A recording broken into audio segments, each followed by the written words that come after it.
You weren't supposed to tell anyone what you saw beneath Devil's Tower. But after what happened to the ranger last month, people need to know.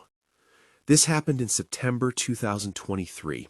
I was working as a geological surveyor near Devil's Tower in Wyoming, just routine soil sampling around the base.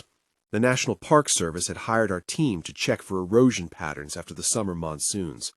I was with my supervisor, Mike, and a Lakota guide named Thomas White Eagle. The Park Service requires a cultural liaison when you're working that close to the monument. It's sacred ground. Everything felt completely normal at first. We were setting up equipment about 200 yards from the northwest face. The weather was clear, 70 degrees, perfect conditions. We'd gotten there early because Thomas insisted we finish before sunset. He didn't explain why. Then, something small happened. Around 11 a.m., I dropped a soil probe. It rolled maybe 6 feet and disappeared into a crack in the ground I hadn't noticed before. At first, I ignored it, just a fissure. Limestone does that. But when I knelt down to look, the crack was wider than it should have been, and it smelled wrong, like wet stone and something else, something organic. Mike told me to forget the probe, we had extras. But Thomas walked over, stared down into that crack for a long time. Then he looked at me and said, "Don't put your hand in there." That's when I noticed the pattern. Every time we drilled into the soil, low vibration, not from our equipment, from below. Same frequency, same duration, like an echo that didn't match the sound we made. Mike felt it too. He checked the drill 3 times, thinking it was malfunctioning. But Thomas just stood there, watching the tree line, watching the ground. I could hear the vibration even after we stopped drilling. A hum, deep, almost subsonic. You felt it in your chest more than your ears. The air felt heavier, and the birds, gone, completely silent. I tried to explain it away. Geological resonance, underground water. Basalt columns can do weird things with sound. I even laughed about it with Mike. But Thomas didn't laugh. He crouched down, placed his hand flat on the ground, and stayed like that for 30 seconds. When he stood up, he said, "We're leaving, now." Mike asked why. Thomas said, "Because they know we're here." Then I saw it.